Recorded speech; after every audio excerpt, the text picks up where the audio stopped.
Chris, could you talk about when you asked about us to contemplate the virus? The words that came to me were collective, being part of the collective.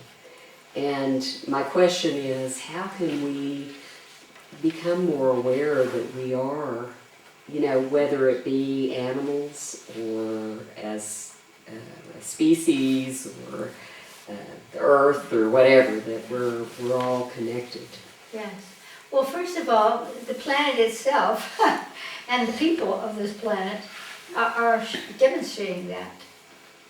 You would really have to have your proverbial head in the sand to not see that what we do to our forests, what we do to our oceans, what we're doing on the planet, never mind the global warming conversation. What's going on this planet in every aspect of nature is tied to what humans have chosen. And so I think it's pretty easy to see that we're participating. And so when we think, am I a part of that? Then it comes down to, how do you live your life? It's, through all of the whatever's in my own life, successes and failures and ups and downs, there's been an echo that my higher self has told me again and again, and that is, the only thing that matters is the way you live your life.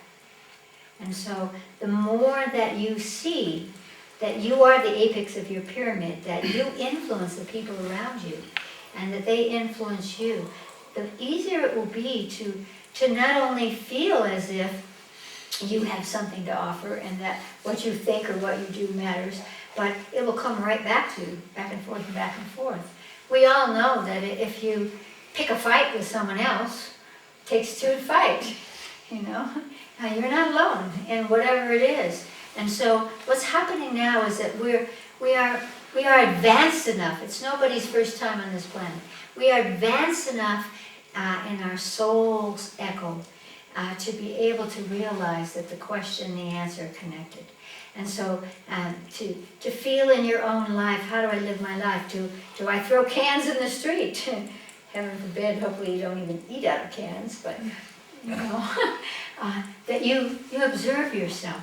And by the way, I'm not talking about punishing yourself for not being perfect. I'm talking about the opposite. I'm talking about every time you do something that's good for the planet, or that you say a kind word to someone else, or that you heal past separation, that you give yourself a little good job kind of energy. We need to honor ourselves on this planet rather than beating ourselves up because we didn't do it right or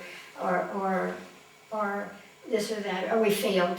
You cannot fail in your purpose of life, because your purpose in life, as you guys who've been here many times have heard me say, here is the 1 second answer to the purpose of your life.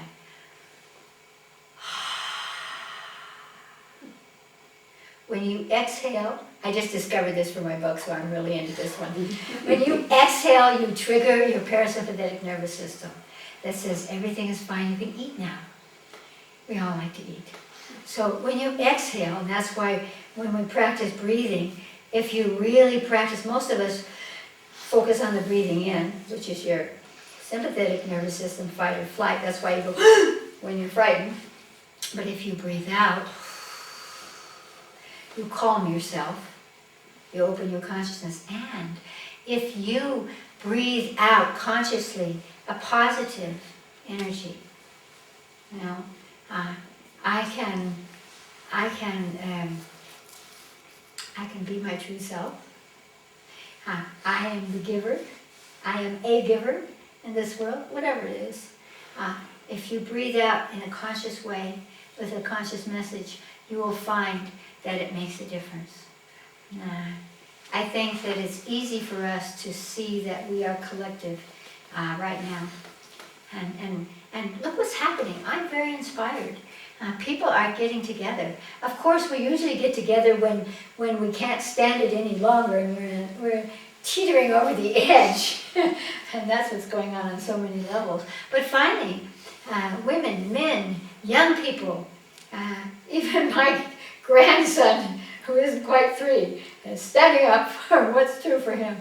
So the more we bring our collective consciousness together and our collective voices together and our collective sense of purpose and destiny together, the more we will have it reflected back to us that every moment of life is full of adventure, and that we can see, if we do this, what happens? This is the ancient cause and effect. It's called karma, action and reaction. If I do this, I will quickly see the result of that, one way or another. If I'm watching, I will know it. And that allows me to educate myself. It allows me to see what serves not only myself, but my relationships or my environment, because humans, to quote Anne Frank, are really good at art.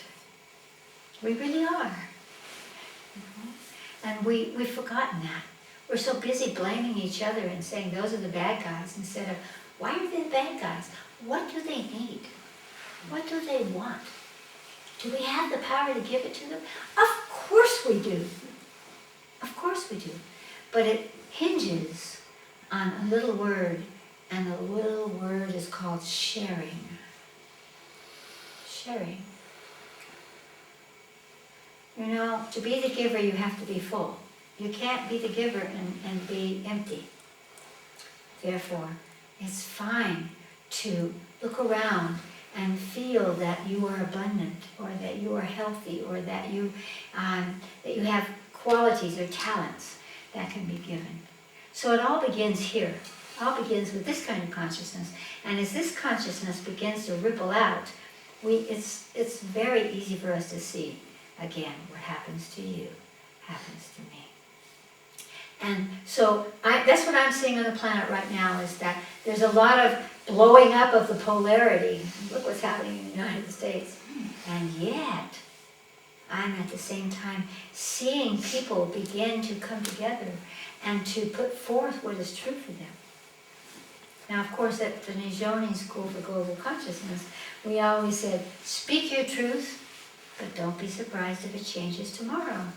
Because as we live our lives, we discover that maybe what was true yesterday is not true today. We can see that in science.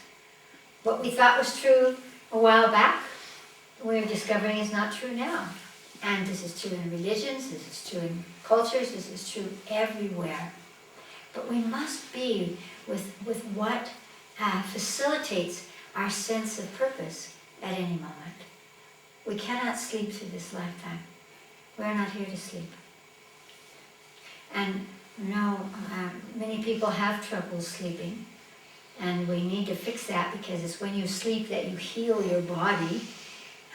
But my higher self always makes the joke, you can sleep when you're dead.